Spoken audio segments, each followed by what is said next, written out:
옛날 옛적 경상도 문경 고을에 참으로 기이한 소문이 돌기 시작했습니다. 명주 한 필만 주면 처녀를 데려가라. 장이 서는 날이면 어김없이 나타나는 초라한 옷차림의 사내와 여인이 있었지요. 그들은 장터 한 구석에 앉아 지나가는 이들에게 외쳤습니다. 이 아이를 데려가 주시오. 명주 한 필이면 됩니다. 사람들은 처음엔 그저 궁금해서 발걸음을 멈췄습니다. 하지만 처녀의 모습을 보자마자 고개를 가로저었지요. 스물이 채 안 되어 보이는 그 처녀는 입을 해 벌리고 침을 질질 흘리며 멍하니 앉아 있었습니다. 아이고, 바보로구만. 명주 한 필이 아깝지. 지나가던 장돌뱅이들은 혀를 차며 외면했습니다. 처녀의 옷은 남루했고 머리는 산발이 되어 있었습니다. 무엇보다 눈빛이 초점이 없어 보였지요. 애비, 이 애를 왜 이리 내다 파는 게요? 호기심 많은 아낙네가 물었습니다. 먹일 것이 없어서요. 이 애는 아무것도 못합니다. 밥도 제대로 못 먹이고 옷도 못 입히고 차라리 인정 있는 집에 보내고 싶소이다. 사내의 목소리엔 절박함이 묻어났습니다. 하지만 아무도 명주 한 필을 내놓지 않았지요. 닷새가 지나고 열흘이 지났습니다. 문경 장터에선 이들을 구경거리 삼아 놀렸습니다. 오늘도 왔네, 명주 한 필짜리. 야, 공짜로 줘도 안 데려갈걸. 처녀는 그런 조롱 속에서도 아무런 반응이 없었습니다. 그저 멍하니 하늘만 쳐다볼 뿐이었지요. 어떤 이는 동정 어린 눈빛을 보냈지만 명주 한 필은 가난한 이들에겐 결코 적은 돈이 아니었습니다. 그렇게 보름이 흘렀습니다. 사내와 여인의 얼굴엔 점점 절망의 빛이 짙어져 갔습니다. 이윽고 20날째 되던 날, 장터에 낯선 사내 하나가 나타났습니다. 그 사내의 이름은 유석이었습니다. 30을 간 넘긴 나이에 떠돌이 생활을 하던 그는 우연히 문경 장터를 지나다 이 광경을 목격했지요. 명주 한 필이면 된다고 하셨습니까? 유석이 다가가 물었습니다. 사내와 여인은 놀란 눈으로 그를 쳐다봤습니다. 그렇소이다. 하오나, 좋습니다. 내일 다시 오겠습니다. 유석은 그렇게 말하고는 돌아섰습니다. 주변 사람들이 웅성거렸지요. 저 사내 정말 바보를 데려갈 셈인가? 명주 한 필이면 기름진 논 한 마지기를 살 수 있는데. 다음 날 유석은 약속대로 나타났습니다. 손에는 깨끗하게 접은 명주 한 필이 들려 있었지요. 사내와 여인은 믿기지 않는다는 표정으로 명주를 받아들었습니다. 정말 데려가시겠습니까? 그렇습니다. 유석은 처녀의 손을 잡았습니다. 처녀는 여전히 멍한 표정이었지요. 장터 사람들은 웃음을 터뜨렸습니다. 저런 멀쩡한 사내가 바보를 아내로 삼다니. 유석은 처녀를 데리고 문경 외곽의 작은 초가로 향했습니다. 길을 가는 내내 처녀는 비틀거리며 걸었고 가끔 넘어지기도 했지요. 천천히 가면 됩니다. 유석이 부축하며 말했지만 처녀는 아무런 대답도 하지 않았습니다. 집에 도착하자 유석은 처녀를 방으로 안내했습니다. 배고프시겠습니다. 밥을 지어 오겠습니다. 유석이 부엌으로 가자 처녀는 방구석에 웅크리고 앉았습니다. 저녁상이 차려졌지만 처녀는 숟가락조차 제대로 들지 못했지요. 밥알이 입 주변에 묻고 국이 옷에 쏟아졌습니다. 며칠이 지났습니다. 마을 사람들은 유석의 집 앞을 지나며 수군거렸습니다. 명주 한 필 낭비했구만. 처녀는 빗질도 못하고 바느질은 더더욱 못한다더군. 하지만 유석은 처녀를 대하며 묘한 느낌을 받기 시작했습니다. 처녀의 손을 보니 거칠지 않았고 오히려 고운 비단처럼 부드러웠지요. 어느 날 저녁 유석이 책을 꺼내 읽고 있을 때였습니다. 처녀가 멍하니 그 책을 쳐다보고 있었지요. 유석은 슬쩍 책을 처녀 앞으로 밀어보았습니다. 그러자 처녀의 손이 떨리기 시작했습니다. 마치 무언가를 참는 듯한 모습이었지요. 처녀는 책 표지를 손끝으로 살짝 쓰다듬었습니다. 그 손놀림이 어찌나 조심스럽고 정성스럽던지 마치 오랜 벗을 만난 것 같았습니다. 이 처녀, 그를 아는 것이 아닐까? 유석은 속으로 의아해했습니다. 하지만 처녀는 다시 멍한 표정으로 돌아갔지요. 또 다른 날 이웃집에서 풍악 소리가 들려왔습니다. 잔치가 벌어진 것이었지요. 처녀는 그 소리를 듣자 몸이 미세하게 떨렸습니다. 장단에 맞춰 손가락이 움직이는 듯했고 발끝이 까딱거렸습니다. 분명 뭔가 있다. 유석의 직감은 점점 강해졌습니다. 이 처녀는 단순한 바보가 아니었습니다. 무언가 깊은 사연이 숨어 있었지요. 제5장 첫 번째 선택. 보름이 더 지났습니다. 어느 날 밤 유석은 결심했습니다. 이 처녀를 그냥 바보로 대할 수는 없다. 유석은 처녀에게 천천히 글자를 가르치기 시작했습니다. 흙바닥에 나뭇가지로 하늘 자를 그렸지요. 입니다. 처녀는 여전히 반응이 없었습니다. 하지만 유석은 포기하지 않았습니다. 날마다 한 글자씩 가르쳤지요. 입니다. 그렇게 열흘이 지났을 때였습니다. 유석이 잠시 자리를 비운 사이 처녀가 혼자 남은 흙바닥을 바라보고 있었습니다. 그리고는 떨리는 손으로 자를 그렸습니다.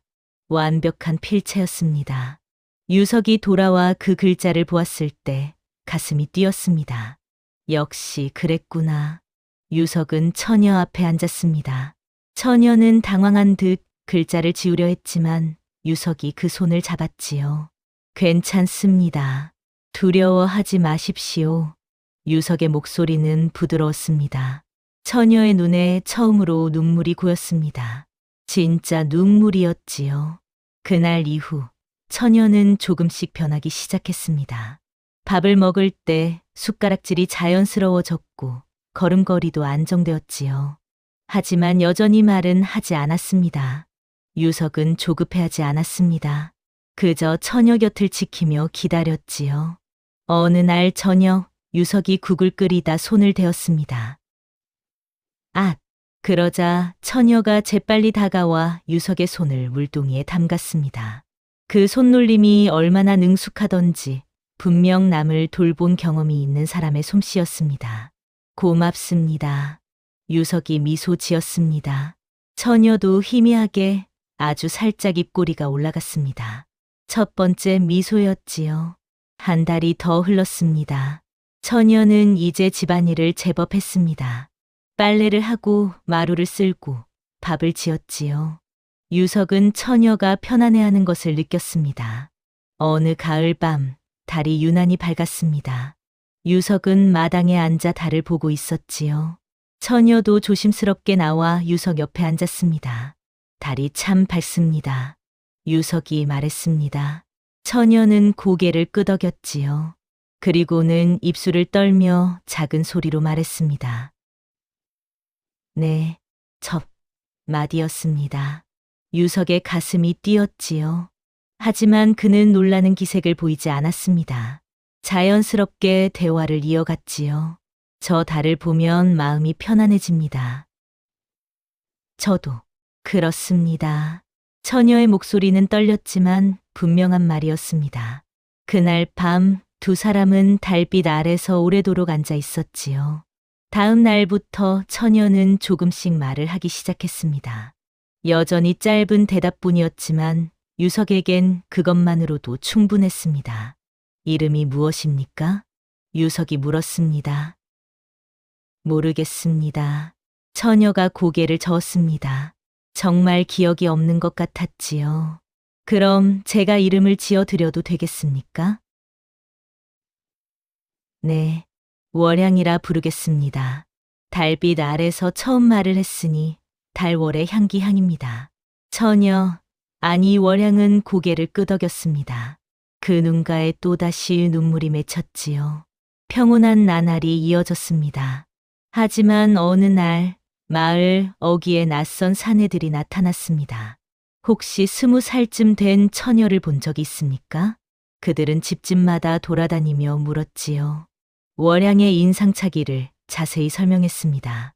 유석의 집에도 그들이 찾아왔습니다. 유석은 침착하게 대했지요. 그런 처녀는 모르겠습니다. 이 마을에 새로운 여자는 없습니까? 제 아내가 있긴 하지만 마음이 온전치 못한 사람입니다.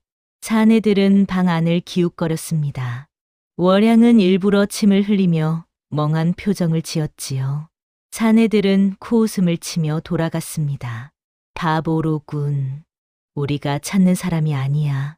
하지만 그날 밤 월양은 잠을 이루지 못했습니다.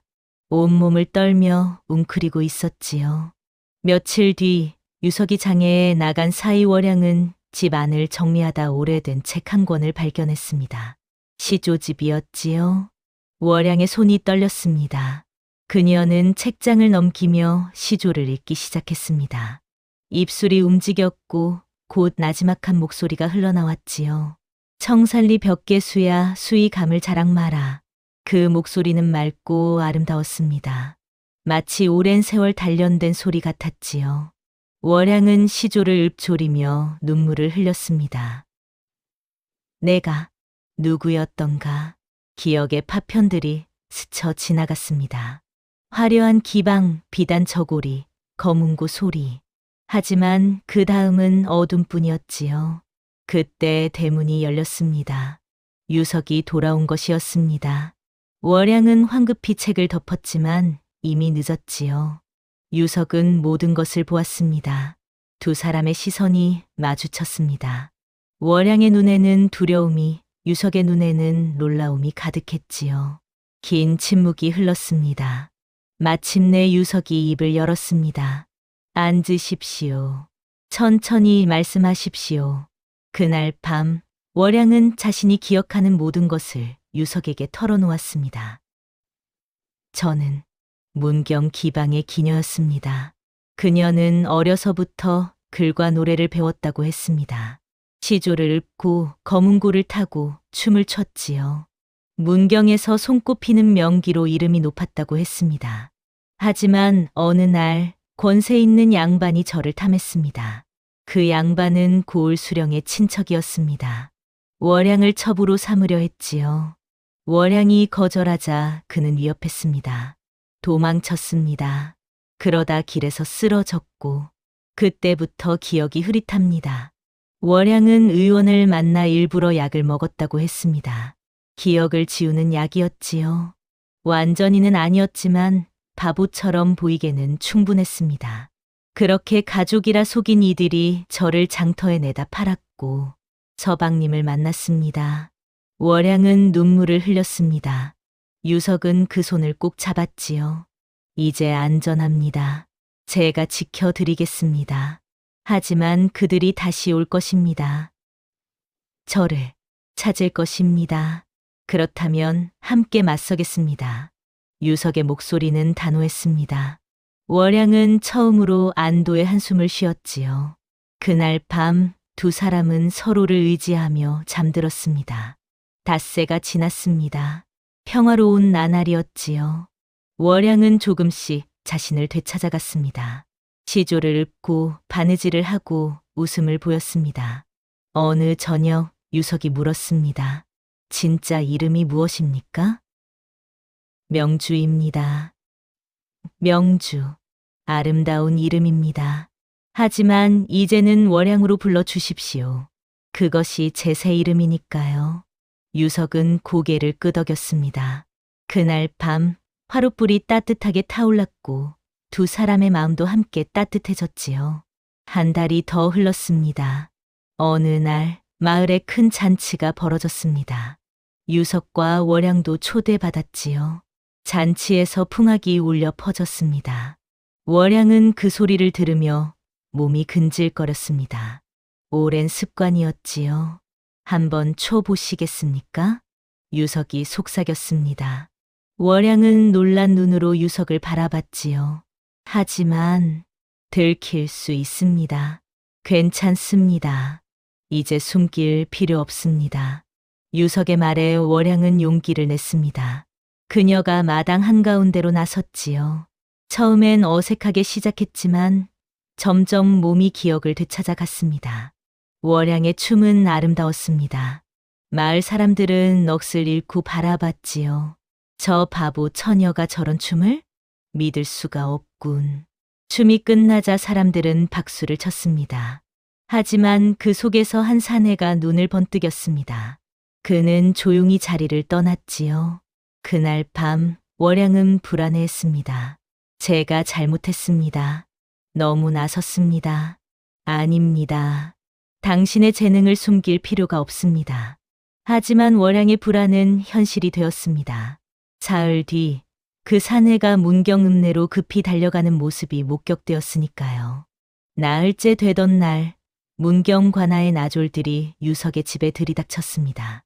유석이라는 자가내냐? 그렇습니다. 내가 도망친 기녀를 숨겨주고 있다는 고발이 들어왔다. 여자를 내놓아라. 유석은 차분하게 대답했습니다. 제 아내는 기녀가 아닙니다. 명주 한필에 산 처녀입니다. 거짓말 마라. 내 아내가 기방의 명주라는 증거가 있다. 그때 월양이 방에서 나왔습니다. 그녀는 더 이상 바보 행세를 하지 않았지요. 맞습니다. 저는 명주였습니다.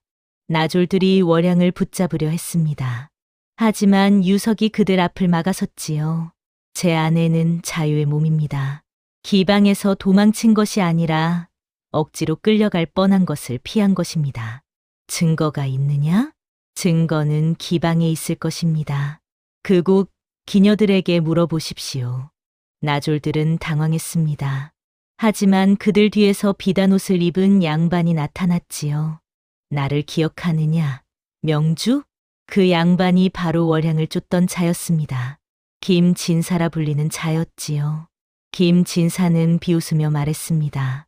내가 아무리 도망쳐도 소용없다. 나는 이미 기방 주인에게 너를 사겠다고 약속했다. 기방 주인은 저를 팔지 않겠다고 했습니다. 그래서 내가 압력을 넣었지.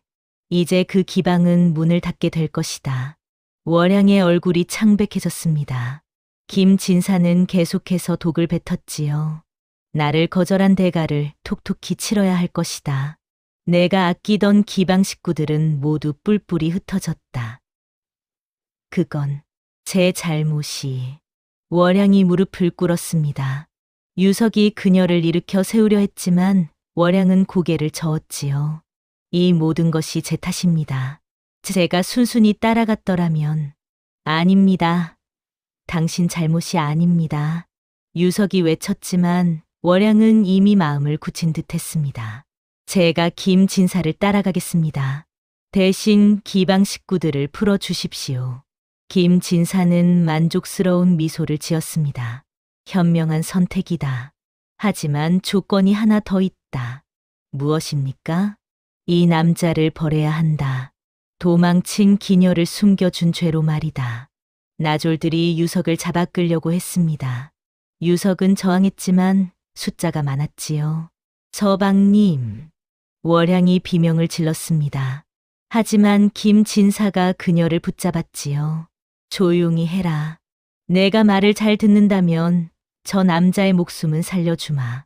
약속하십니까? 물론이다. 김진사는 거짓말을 하고 있었습니다. 그의 눈빛에는 사악한 의도가 가득했지요. 그는 유석을 감옥에 가두고 월양을 완전히 자기 것으로 만들 계획이었습니다. 월양은 눈물을 흘리며 유석을 바라봤습니다. 미안합니다. 제가 약했습니다. 아닙니다. 이것은 끝이 아닙니다. 유석의 눈빛은 여전히 단호했습니다. 그는 무언가 계획이 있는 듯 했지요. 유석은 문경 관아의 감옥에 갇혔습니다. 죄목은 도망친 기녀를 은닉한 죄였지요. 월양은 김진사의 집에 끌려갔습니다. 김진사는 월양을 화려한 방에 가뒀습니다. 비단옷을 입히고 진수성찬을 차려주었지요. 하지만 월양은 아무것도 먹지 않았습니다. 언제까지 버틸 셈이냐? 내 남편은 내일이면 유배를 떠날 것이다. 서방님을 풀어주십시오. 그러면 무엇이든 하겠습니다. 그건 내가 결정할 일이 아니다. 김진사는 비웃으며 방을 나갔습니다. 월양은 혼자 남아 눈물을 흘렸지요. 한편 감옥에 갇힌 유석은 가만히 있지 않았습니다. 그는 옥졸에게 은밀히 편지를 전했지요. 이것을 한양의 이 주소로 보내주시오. 사례는 넉넉히 하겠소. 이게 무엇이오? 내 목숨을 구할 편지요. 옥졸은 돈을 받고 편지를 보냈습니다. 하지만 한양에서 답장이 오려면 최소 열흘은 걸렸지요. 사흘이 지났습니다. 유석의 유배 날짜가 정해졌습니다. 월양은 절망했습니다. 그녀는 김진사에게 무릎을 꿇었지요. 제가 잘못했습니다. 제가 진사님의 뜻을 따르겠습니다. 이제야 정신을 차렸구나. 김진사는 만족스러워했습니다. 그는 월양에게 술을 따르라 명했지요. 월양은 떨리는 손으로 술잔을 들었습니다. 바로 그때 대문이 요란하게 열렸습니다. 한양에서 온 관리라며 한 무리가 들어왔습니다. 김진사는 어디 있느냐? 누구시오? 한양 형조에서 왔다. 김진사를 체포하러 왔다. 김진사는 당황했습니다. 하지만 이내 침착함을 되찾았지요. 무슨 죄목으로 나를 잡으려 하는가? 뇌물수수와 백성 탄압의 죄다. 관리가 문서를 내밀었습니다. 하지만 그 문서는 가짜였습니다. 김진사는 눈썰미가 좋았지요. 이것은 가짜 문서다. 너희는 사기꾼들이다. 김진사가 소리쳤습니다. 그의 하인들이 달려들었고 싸움이 벌어졌지요. 가짜 관리들은 사실 유석이 돈을 주고 고용한 장돌뱅이들이었습니다. 그들은 곧 제압되었지요. 감히 나를 속이려 하다니. 김진사는 분노했습니다. 그는 즉시 유석을 죽이라고 명령했지요. 모든 것이 최악으로 치달았습니다. 그날 밤 유석은 감옥에서 죽을 위기에 처했습니다. 김진사가 매수한 옥졸들이 독약을 가져왔지요. 죄인, 이것을 마셔라. 내게 독을 먹이는 것이냐? 김진사님의 명령이다. 순순히 마시면 고통 없이 갈 것이다. 유석은 독약을 바라봤습니다. 이대로 죽을 수는 없었지요. 그는 재빨리 옥졸의 손목을 쳐서 독약을 떨어뜨렸습니다. 옥졸이 칼을 빼들었고 유석은 맨손으로 맞섰습니다. 유석의 움직임은 예사롭지 않았습니다. 그는 빠르고 정확하게 옥졸의 급소를 공격했지요. 옥졸이 쓰러졌고 유석은 감옥 문을 열었습니다. 누구냐? 내 정체가. 다른 옥졸들이 달려들었습니다. 유석은 그들을 하나씩 제압했지요. 그의 무술 실력은 뛰어났습니다. 마치 오랜 훈련을 받은 무사 같았습니다. 나는 문경 무가 출신 유석이다. 유석은 드디어 자신의 정체를 밝혔습니다. 그는 10년 전 무가에 급제했지만 아버지의 누명 때문에 벼슬길이 막혔던 것이었죠. 그래서 떠돌이 생활을 하며 숨어 지냈던 것입니다. 유석은 감옥에서 탈출해 김진사의 집으로 달려갔습니다. 달빛 아래 그의 그림자가 길게 늘어졌지요. 김진사의 집에 도착하자 유석은 담을 넘었습니다. 월양이 갇힌 방을 찾아야 했지요. 하지만 그곳에는 이미 수십 명의 하인들이 지키고 있었습니다. 침입자다. 하인들이 소리쳤습니다. 유석은 그들과 맞서 싸웠지요. 칼이 부딪히는 소리가 밤하늘에 울려 퍼졌습니다. 그때 월양이 있는 방에서 비명이 들렸습니다. 서방님. 월양의 목소리였습니다. 유석은 필사적으로 하인들을 뚫고 방으로 향했지요. 하지만 김진사가 월양의 목에 칼을 들이대고 있었습니다. 한 발짝만 더 다가오면 이 여자는 죽는다. 유석은 멈춰 섰습니다. 김진사는 웃으며 말했지요. 내가 무가 출신이라고? 그래서 뭐가 달라지는가? 결국 여기서 끝이다. 절망적인 순간이었습니다. 하지만 바로 그때 대문 밖에서 말발굽 소리가 들렸습니다. 진짜 한양에서 온 관리들이었지요. 대문이 벌컥 열리며 형조 관리들이 들어왔습니다. 김진사 체포한다. 이번에는 진짜였습니다.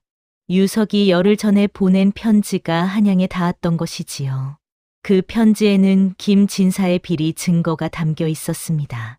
유석은 떠돌이 생활을 하며 여러 곳에서 김진사의 악행을 목격했었습니다. 백성들을 수탈하고 관직을 사고팔고 억울한 사람들을 감옥에 가두던 일들 말이지요. 유석은 그 증거들을 모아두었다가 한양의 옛 동료에게 보냈던 것입니다. 이건 날 줘다. 김진사가 발악했지만 소용없었습니다. 형조 관리는 단호하게 말했지요. 김진사, 너는 뇌물수수, 백성 탄압, 그리고 납치와 감금의 죄로 체포된다. 내가 누군지 아느냐? 나는 수령이. 수령도 이미 조사 중이다. 내 죄목은 모두 밝혀졌다. 김진사는 그 자리에서 무릎이 꺾였습니다. 하인들도 모두 도망치거나 항복했지요. 유석은 재빨리 월양에게 달려갔습니다. 괜찮습니까? 네, 서방님. 월양은 유석의 품에 안겼습니다. 두 사람은 오래도록 서로를 껴안았지요. 형조 관리가 유석에게 다가왔습니다. 유석, 오랜만이구나. 박 형님. 그는 유석의 무과 동기였습니다. 유석의 편지를 받고 즉시 출동했던 것이지요. 자네 아버지의 누명도 곧 벗겨질 것이네. 새로운 증거가 나왔다네. 유석의 눈에 눈물이 맺혔습니다. 10년을 기다린 소식이었지요. 김진사는 문경 관하로 끌려갔습니다. 그의 죄목이 낱낱이 밝혀졌지요. 그는 지난 5년간 수십 명의 백성에게서 재물을 빼앗았고 3명의 여인을 강제로 취했으며 5명의 무고한 사람을 감옥에 가뒀습니다. 그중 2은 옥사했지요. 문경 백성들이 관아 앞에 모여들었습니다. 김진사를 엄히 벌하라. 우리의 원한을 갚아달라. 수령도 이제는 김진사를 두둔할 수 없었습니다. 증거가 너무 명백했고 한양에서 직접 내려온 관리가 지켜보고 있었으니까요. 김진사는 유배형에 처한다. 그리고 모든 재산은 몰수하여 피해자들에게 돌려준다. 판결이 내려졌습니다. 김진사는 비명을 질렀지만 아무도 동정하지 않았지요. 한편 월양이 있던 기방도 다시 문을 열었습니다. 기방 주인과 기녀들이 월양을 찾아왔지요. 명주야, 내가 무사해서 정말 다행이다. 언니들, 쟤 때문에 고생하셨습니다. 아니다. 오히려 내 덕분에 우리가 구원받았다. 기녀들은 월양을 끌어안았습니다. 그들은 이제 자유의 몸이 되었습니다. 김진사의 압박에서 벗어났으니까요. 석 달이 흘렀습니다. 유석의 아버지는 완전히 누명을 벗었고 유석도 다시 벼슬길에 오를 수 있게 되었습니다. 하지만 유석은 벼슬을 거절했습니다. 저는 문경에서 월양과 함께 살고 싶습니다. 정말 그것이 자네가 원하는 것인가? 그렇습니다. 유석과 월양은 문경 외곽에 작은 집을 마련했습니다. 월양은 더 이상 기녀가 아니었고 바보 행세도 하지 않았지요. 그녀는 당당하게 자신의 이름을 되찾았습니다. 명주, 유석이 불렀습니다. 네, 서방님. 이제 행복합니까? 그 어느 때보다 행복합니다. 두 사람은 미소 지었습니다. 월양은 가끔 마을 아이들에게 글을 가르쳤고 유석은 농사를 지으며 살았지요. 어느 가을밤 달이 밝게 떴습니다. 월양은 마당에 앉아 시조를 읊었습니다. 청살리 벽계수야 수이 감을 자랑 마라. 일도 창의하면 다시 오기 어려우니 그 소리는 맑고 아름다웠습니다. 유석은 그 옆에 앉아 조용히 들었지요. 명주 한필로 산 처녀가 시조를 읊는다. 마을 사람들 사이에 그런 이야기가 전설처럼 퍼졌습니다. 그것은 단순한 소문이 아니었지요. 진실과 사랑 그리고 용기에 대한 이야기였습니다. 옛말에 이런 말이 있습니다. 진실은 언젠가 드러나고 악은 반드시 응징받으며 진심 어린 사랑은 모든 시련을 이긴다고 말이지요. 유석과 명주는 그것을 증명했습니다. 그들은 서로를 지키기 위해 싸웠고 마침내 평화를 얻었습니다. 명주는 더 이상 도망치지 않았고 유석은 더 이상 숨지 않았지요. 두 사람은 그렇게 문경에서 오래도록 행복하게 살았습니다. 그들의 이야기는 세월이 흘러도 사람들의 입에서 입으로 전해졌지요. 진실한 마음과 용기가 있다면 어떤 어려움도 이겨낼 수 있다는 것을 말입니다. 다음 영상을 빠르게 만나보시려면 좋아요와 구독을 눌러주세요. 그럼 더 재미있는 영상으로 찾아뵙겠습니다. 모두 행복한 하루 보내세요.